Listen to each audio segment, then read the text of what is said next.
E como que o senhor entende quando o Tiago manda ungir o doente? Eu entendo como uma ordenança, é visto como uma direção para se ungir Só e para mudou o orar. nome. Orar. O ato é o mesmo. Então, mas primeiro, a pergunta que eu faço aos senhores é: a primeira coisa... nisso existe um ato ou não?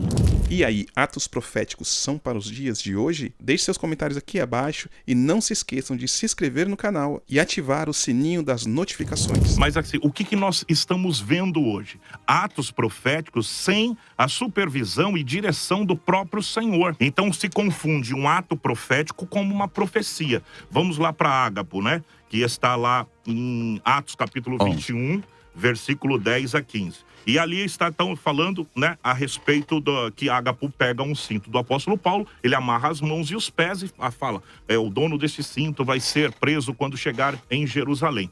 Quer dizer, isso é uma profecia. Pode ser um ato que constitui um ato, mas é uma profecia. O senhor diz que é um ato que contém é uma profecia que contém um ato. Isso, não pode ser confundido. Por quê? Vamos supor, eu vou dar 7 voltas num prédio. Amém. O Senhor mandou? Não, eu estou fazendo profeticamente. Você não está liberando uma profecia. Deus, olha, esse prédio vai ser meu, então eu vou tomar posse. Precisa tomar muito cuidado em relação a isso. Mas vamos ao texto. E aí, então, lá no versículo 13, ele vai falar, no final do versículo 13, ele vai falar assim, ó. Então Paulo respondeu, que fazeis chorando e quebrantando o meu coração? Pois estou pronto não só para ser preso, mas também para morrer em Jerusalém pelo nome do Senhor Jesus. Quando Paulo recebe essa profecia, ele fala, não precisa ficar atemorizados. Eu estou tanto pronto para morrer, como também para ser preso em Cristo Jesus, por amor ao nome de Cristo Jesus. Quer dizer, foi entregue uma profecia a ele, só que ele tinha uma missão, ele tinha um propósito, ele foi para lá e claro que ele foi preso. E muitos dizem que não, só você ler realmente o anterior. Só que Vou polemizar, hein? Só o que me chama a atenção é no versículo 14, que eles dizem o seguinte, como porém não persuadimos conformados, dissemos, faça a vontade do Senhor. Peraí. A profecia, por isso que é uma profecia. A vontade do Senhor que era que o apóstolo Paulo fosse até Jerusalém e fosse preso, porque através disso traria então um testemunho para a igreja militante. Só que persuadismo... aonde você diz que isso seria a vontade de Deus? Porque aqui não diz aqui isso. No versículo 14. Leia, por favor. Como, porém, não o persuadimos, conformados, dissemos... Faça-se a vontade do Senhor. É Bíblia, tá aqui. Então, não, mas isso não quer dizer que a vontade do Senhor fosse de ele estar preso daquele jeito. Mas peraí, pastor, toda a profecia não é inspirada? Não, ela é inspirada, não estou dizendo isso. Eu não interrompi, eu escutei tudo, só para resumir, só isso daqui, essa palavra persuadirmos. No original grego, persuadir é peito. O que significa? Induzir alguém pelas palavras a crer. Tá entendendo? Então eles eles trouxeram uma persuasão para o apóstolo Paulo para ele crer, falando, então não vou. Mas qual que era o propósito do apóstolo Paulo? Ir para Jerusalém, para pregar a palavra. Então nós precisamos tomar muito cuidado. Outra coisa, rapidamente, sobre sei e batismo. Sei e batismo é ordenança, não é ato profético. Porque o próprio Senhor Jesus... É um ato profético, ela pode ser ordenança, mas ela é um ato profético, pelo amor de Deus. Não, mas ela tem respaldo. Ceia e batismo... Não, ter respaldo é uma coisa. Ela tem respaldo porque os apóstolos falaram e ensinaram acerca disso. Jesus batizou. Ou seja, para falar de ceia e batismo, eu acho que não deveria nem entrar na nossa discussão, tem como. Porque tem respaldo e nós não questionamos. Ceia, batismo e unção com óleo, que também é citada por Tiago. Questionar, mas ela é um elemento profético. Agora, atos proféticos que nós temos visto, e é por isso que nós estamos debatendo, é o que a gente tem encontrado aí, coisas que até escandalizam, de pessoas olharem e falar assim, mas peraí, que é isso? Eu conheço isso. Então o senhor concorda? Concordo, mas não concordo extremo, a gente está falando muito eu não mais posso anular as coisas que foram feitas na Bíblia por causa simplesmente de algumas pessoas que fazem errado se eu faço certo. Porque, olha, sem querer polemizar, mas eu quero botar aqui na mesa e eu quero saber e não adianta fugir não, porque o negócio é o seguinte, Se eu for proibir tudo que tá na Bíblia, porque hoje tem gente fazendo errado, então eu tenho que proibir falar língua estranha. Mas qual, pastor? Porque aí Paulo diz o seguinte, mesmo tratando do uso do abuso dos dons espirituais no capítulo 14, ele diz assim, eu não quero que proibais o falar língua estranha. Mas então quem é o que eu digo hoje. Mas quem incentivou na Bíblia? Qual foi o apóstolo? Qual é o texto que tem lá incentivando a fazer ato profético? Orar. O ato é o mesmo. Então, mas primeiro, a pergunta que eu faço aos senhores é, a primeira coisa, nisso existe um ato ou não? O que existe... Um é ato... uma obediência. É uma Não, mas é um ato, pelo amor de Deus. Olha só. O que existe... É algo físico imbuído de algo espiritual. Palavra. Tiago 5, capítulo 5, versículo 14. O que está acontecendo hoje?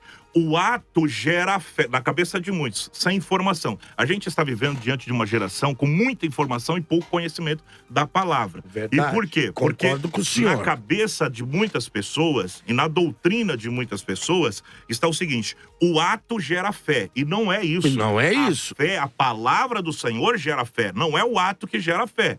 Então, olha aqui. O ato é uma atitude. Parece que Tiago tem cuidado com isso. O ato é uma atitude de fé. O que a palavra do Senhor diz? Romanos capítulo 10, versículo 17. Que a fé vem pelo ouvir o quê? A palavra do Senhor. Não está assim, a fé vem pelo ouvir, a fé vem pelo ato profético.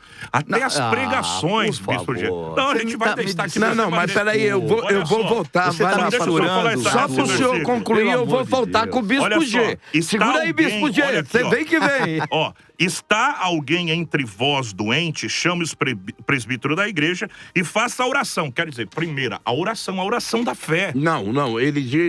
Primeiro a oração. Isso, chame os presbíteros da igreja. Aqui, ó. Faça a oração sobre ele, ungindo com óleo. Quer dizer, isso é um complemento. O que aí ele tem o cuidado de dizer, mas a oração da fé é quem vai sarar o doente. Certo, mas usar, ele agora, tem cuidado. Agora usar isso daqui. Mas ele não desprezou, Agora, gente, deixa eu cortar aqui vocês dois.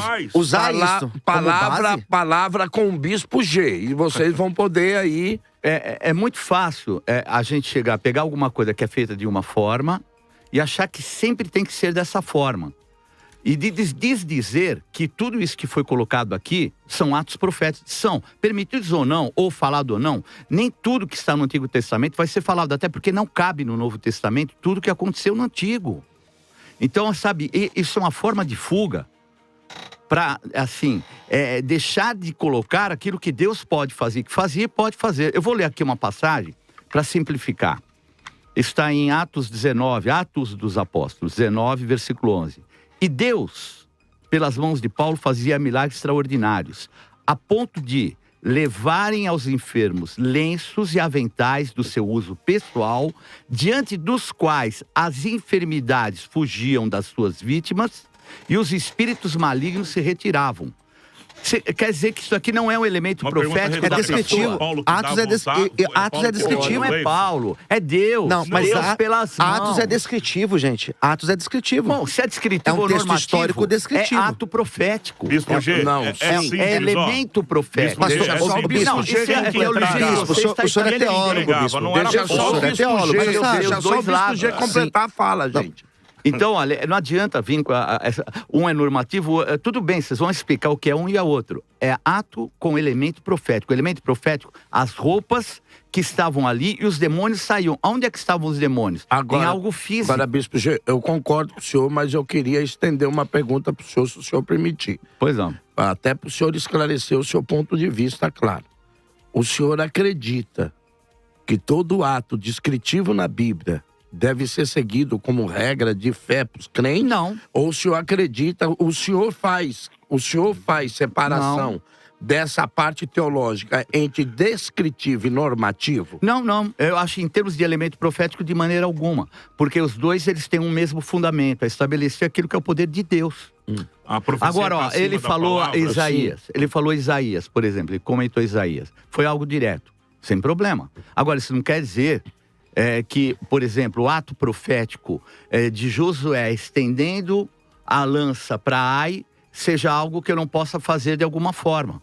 Porque ali era um elemento profético na mão de um homem orientado por Deus e ainda falou que ele teve a vitória porque ele não baixou enquanto não teve a vitória completa. Um general que poderia estar na guerra está lá com um elemento profético na mão, ao invés de estar lutando. Por quê? Porque o ato profético era de importância espiritual.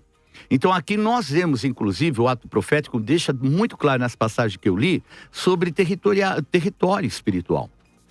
E isso existe. E nós estamos indo para a batalha espiritual, que é o nosso tema. O nosso tema o ato profético. Ele é bíblico, eu posso fazê-lo?